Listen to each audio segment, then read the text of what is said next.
tell us what our destination looks like or what we'll need when we get there. Rather than a temporary excursion to an exotic place that we can return from after a few days, what we're holding are one-way tickets. This is a different kind of journey altogether. We're not just going to another location somewhere on Earth. We're going to another world hidden within our everyday lives, and it's the choices that we're making today that are taking us there. Together, we're barreling down the fast lane of a superhighway that's crossing the boundaries of traditional beliefs, religions, and habits of the past. In doing so, we're also blowing right past the limits of what we once thought was possible. It's these very experiences that are our passports, and they're leading us to the new world that's emerging before our eyes. Our destination. I can't say for sure what our destination will look like. After the dust settles and we learn to adapt to our changing climate rather than trying to control it. After a new and sustainable economy replaces those that are fractured and failing today. After we embrace the technology that provides every bit of energy we need without the devastating side effects of fossil fuels. I can only imagine what our lives and the world will be like. And when I do, I see a better place for us all. I see a world where we've raised the standard of living for everyone rather than lowering it for many to support only a few. I see a world where war is obsolete and using the threat of war to solve our problems no longer makes any sense. I see a world where our love of cooperation is greater than the fear that drives the violent competition that's commonly accepted as a way of life today. And I see the shift in thinking that makes each of these things possible.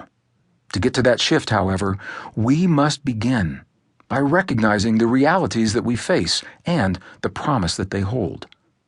A good place to begin is by acknowledging the fact that we're living a time of extremes. A time of extremes.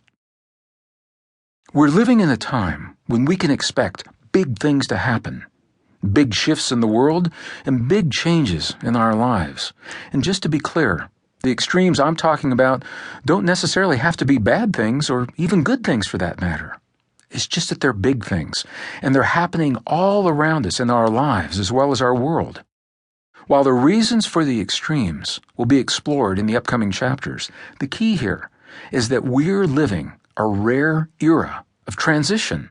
We're living the emergence of a new normal, and the success of our transition hinges upon two things. Number one, our willingness to acknowledge the shift, and number two, how we learn to adapt to it. Our globalized culture of jobs, money, markets, and resources means that it's now impossible to separate the extremes in the world from what they mean in our everyday lives. The crisis of climate change is a perfect example of just what I mean here. The record-setting droughts caused by shifts in global weather patterns translate directly into the higher prices we pay for food at our local markets. The extreme debt and failing economies on the other side of the planet translate directly into the higher costs at the gas pump and higher ticket prices for buses, trains, and taxis that take us back and forth to work each day. Because of these and other extremes, business loans have become scarce, and the interest we're paid on our savings and retirement accounts is at a record low.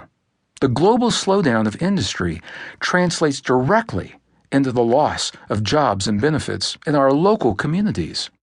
These are the kind of extremes in the world that are creating big changes in our lives. I think we can all agree that our lives are changing in ways we've never seen, at the speed we're not used to, and it's all happening faster than we've been prepared to accept.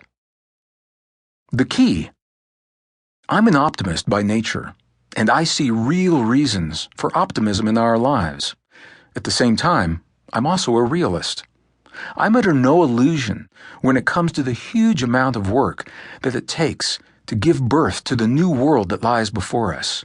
Our ability to successfully meet the challenges that have arrived at our doorstep begins by our acknowledging what may be the most obvious yet difficult question we could